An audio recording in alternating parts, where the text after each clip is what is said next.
Ladies and gentlemen, sometimes the most extraordinary stories are not written in the language of headlines, but in the quiet spaces between two human hearts. Tonight, I want to talk to you about something that defies logic, challenges perception, and illuminates one of the most complex subjects in human experience: love, not as a fleeting emotion, but as a force that shapes destiny, rewires the mind, and alters the very architecture of who we are. Now, many people look at a public figure's marriage and see only the outer layer, the surface drama, the spectacle, the endless speculation. But beneath every image, every rumor, every whisper, there exists a neural, emotional, and profoundly human story. And this, ladies and gentlemen, is the story of a woman who didn't just enter someone's life.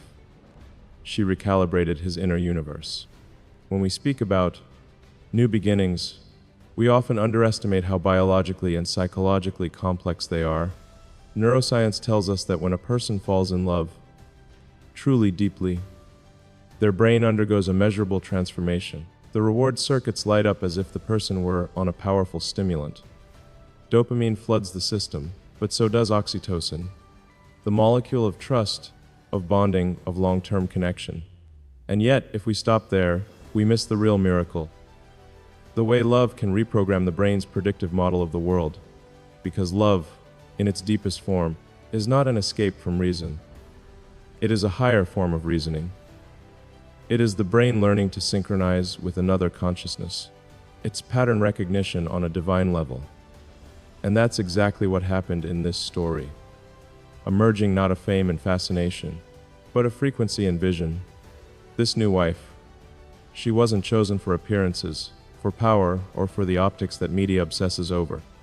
She was chosen because she understood something most people never do, that brilliance without empathy becomes noise, and ambition without grounding becomes chaos. She understood that behind every innovation, there's an emotional engine. And if that engine misfires, the entire machine breaks down. In neuroscience, we call this limbic resonance. It's the phenomenon where two nervous systems begin to attune to one another. Their heart rates sync. Their breathing synchronizes. Even the micro-expressions of their faces begin to mirror. It's as if two brains, two bodies, begin to form a shared field. This isn't poetic, it's measurable. And in that field, something extraordinary happens. The mind becomes more creative, the decisions more stable, and the human spirit more alive. So, when we look at this new marriage, we're not looking at another celebrity headline. We're looking at a living experiment in emotional intelligence. We're witnessing what happens when the chaos of genius meets the calm of understanding. When one person's fire meets another's balance. You see, it's easy to build rockets. It's easy to write code, to design machines, to innovate. But the hardest thing any human can ever build is connection. And the truth is, even the greatest innovators, perhaps especially them, struggle to be understood. The more extraordinary the mind, the harder it becomes to find a heart that resonates at the same frequency. But sometimes, out of nowhere, someone arrives who doesn't try to tame the storm. They learn to dance within it. That is who she is. Now, from a psychological standpoint, what fascinates me is how this relationship redefined balance. High-achieving individuals often operate under what's called the cognitive distortion of purpose. It's a condition where one's identity fuses entirely with achievement. There's no separation between the person and the mission. Failure feels like death, success feels like survival. But emotional connection, real, deep connection, forces the brain to differentiate again. It says, you are not your work. You are not your metrics. You are a human being. This woman reminded him of that, not through argument, not through philosophy, but through presence. The most powerful language on earth. Presence, neurologically speaking, is the ultimate regulator. When someone gives you their full attention, not their phone, not their multitasking mind, but their undivided presence, your body's stress markers drop. Cortisol lowers, the vagus nerve activates, the body begins to heal. That's why true love feels safe. That's why we can breathe differently around certain people. And when that happens to someone whose life is lived under the relentless pressure of the public eye. It's nothing short of revolutionary. The science of human connection tells us that emotional safety is the foundation for all creativity. Without it, the mind enters survival mode. Brilliant, perhaps, but brittle. With it, the mind begins to imagine again. It begins to dream. That's why his work changed. His tone changed. His energy changed. Because love, when real, is not a distraction from purpose. It's a catalyst for it. Now, let's be honest, most of the world won't see it that way. They'll debate the optics, the timing, the drama. They'll project their own insecurities onto it. But the truth lies not in the noise, but in the neuroscience. When the limbic system finds resonance, when the prefrontal cortex experiences trust, when the parasympathetic nervous system finally feels safe, everything else in life aligns. And here's the beautiful paradox: even though love is invisible, it changes what is visible. It alters the energy in a room, the tone of a message, the very way someone speaks. When you've been truly seen by another person, when your inner chaos has been met with calm, you don't need to prove anything anymore. You just create. You just exist. In this marriage, that's what changed. Not the public persona, not the outer image, but the internal landscape, the shift from control to flow, from defense to openness, from relentless acceleration to harmonic expansion. From the outside, people think love slows you down, but neurologically it does the opposite. It enhances pattern recognition, expands empathy, and integrates logic with intuition. It creates coherence, a rare, high-frequency state where the heart and mind are aligned, and that coherence is what fuels innovation. Let's pause here for a second, because when we talk about innovation, most people imagine technology, but the most profound form of innovation is emotional evolution. It's when the human brain learns to love differently, more deeply, more consciously, more courageously. This woman didn't just become a spouse, she became a mirror. A mirror that reflected not what the world demanded him to be, but who he was beneath the armor. And that's not easy for anyone, especially someone used to leading empires and commanding universes. Because when you live in constant motion, stillness feels terrifying. When you're used to being the answer, being vulnerable feels like failure. But vulnerability, as we now know from neurobiology, is the birthplace of all growth. It's in that vulnerable space that the real transformation happened. And she, this new wife, didn't heal him. She activated him. She didn't arrive to fix the cracks. She arrived to remind him that cracks are where the light enters. Now, imagine that for a moment. Imagine a life lived at the edge of human capability, where every second is pressure, every word is dissected, every success questioned. And then someone enters who doesn't want the empire. She wants the essence. She doesn't chase the name. She cherishes the silence behind it. She sees not the headlines, but the human. That's not romance. That's revolution. And from a neuroscientific point of view, that's what love truly is, the synchronization of two nervous systems into a shared rhythm of safety and expansion. She created that rhythm, and in doing so, she didn't just change one man, she changed the frequency of everything he creates. When I think about what truly defines a transformation, it isn't measured in the public eye, it's measured in the subtleties.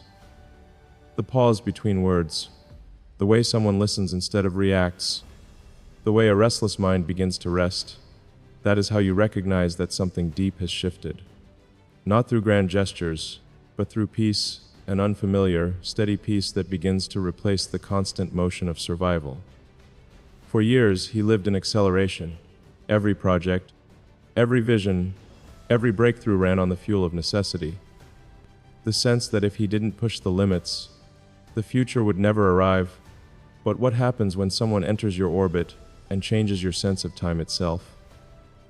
When love doesn't rush you, but stretches the moment until it feels infinite. From a neuroscientific lens, this is the recalibration of temporal perception. Love, true, safe love, slows the amygdala's threat response and enhances prefrontal activation.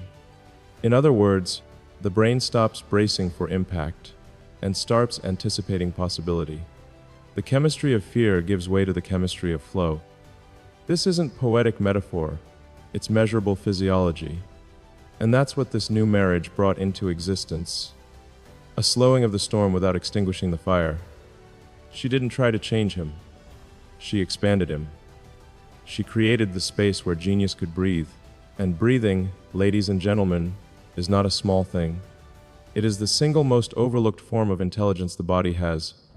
When we inhale deeply, the vagus nerve sends a signal that tells the entire system, you are safe now. And when safety becomes the default, creativity follows effortlessly. Most people never reach that state, not because they lack talent, but because they lack peace. Innovation dies in the mind that is constantly defending itself. But when love enters, real, aligned love, it silences the internal alarm system. It gives the mind permission to imagine again, without fear of collapse. In every human being, there exists a tension between creation and connection. Too much creation without connection becomes burnout. Too much connection without creation becomes stagnation.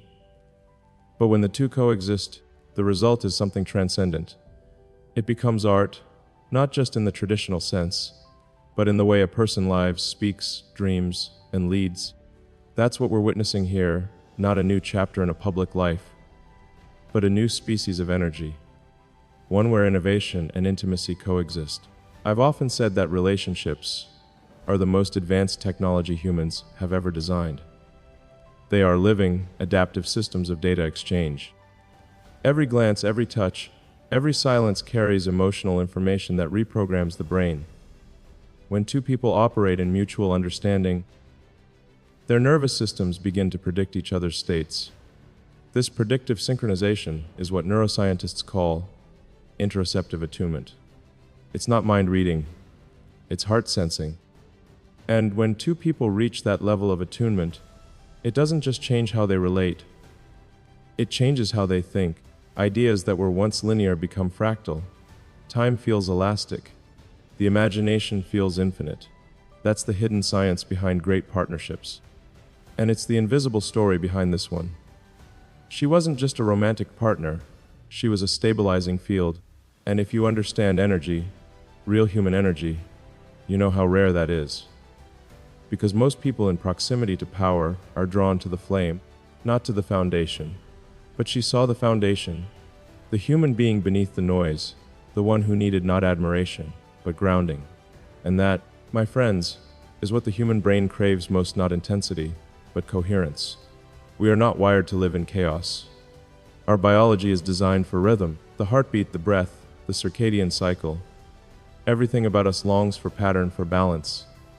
Yet in modern life, we've mistaken intensity for passion and chaos for love.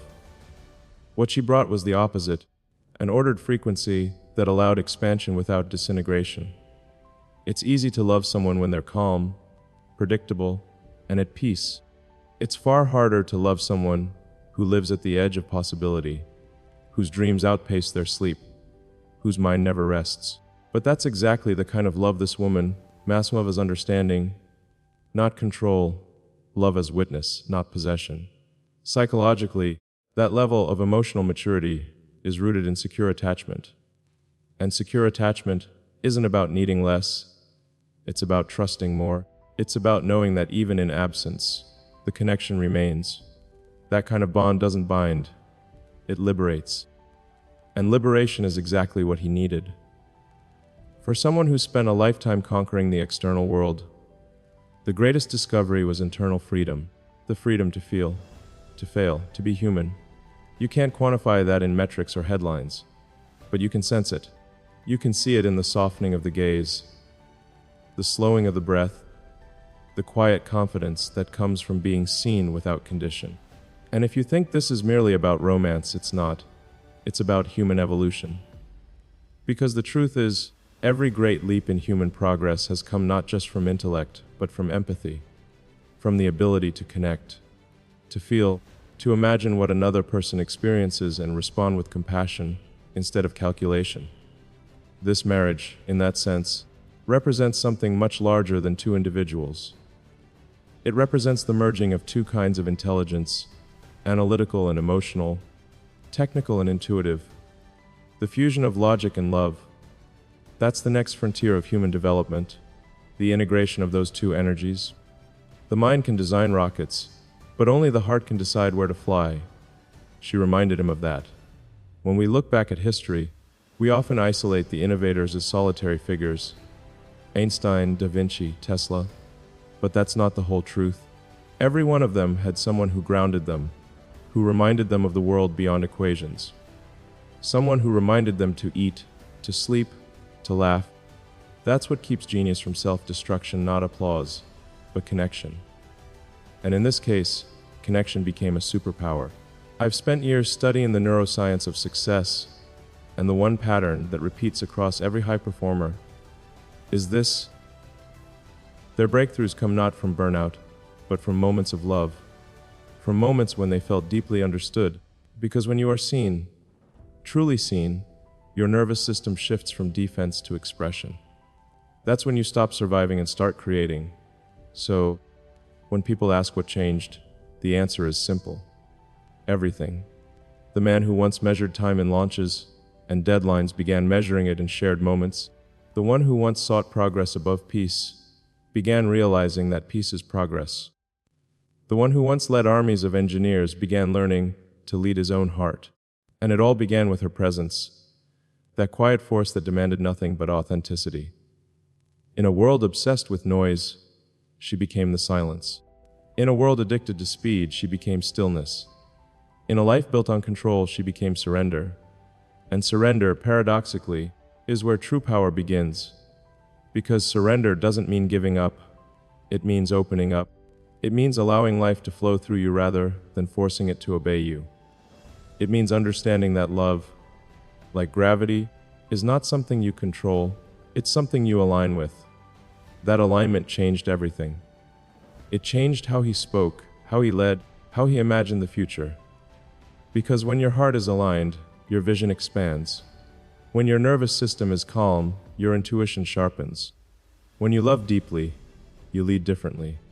And that's what the world will soon realize, that behind every great leap in technology, there is a quiet revolution in humanity. Behind every innovation that reshapes the planet, there is an emotional breakthrough that reshapes the soul. The new wife, she is not just a figure in a story. She is a symbol of balance, of evolution, of what happens when power meets peace. She reminds us that the true measure of progress is not how far we reach into space, but how deeply we reach into one another. Because the real frontier, ladies and gentlemen, is not Mars, it's the human heart. And as long as there are people brave enough to explore it, to risk vulnerability, to choose understanding, to stand in the chaos of genius and offer stillness instead of judgment, humanity will continue to evolve. That's the message hidden in this story. Not about fame, not about fortune, but about evolution through empathy. So, the next time you hear about someone's new beginning, look beyond the surface. Don't ask who they married. Ask what changed inside them. Don't ask what they gained. Ask what they finally let go of. Because sometimes, the most radical act of intelligence is not to build something new, but to allow yourself to be rebuilt by love. And that, my friends, is everything you don't know.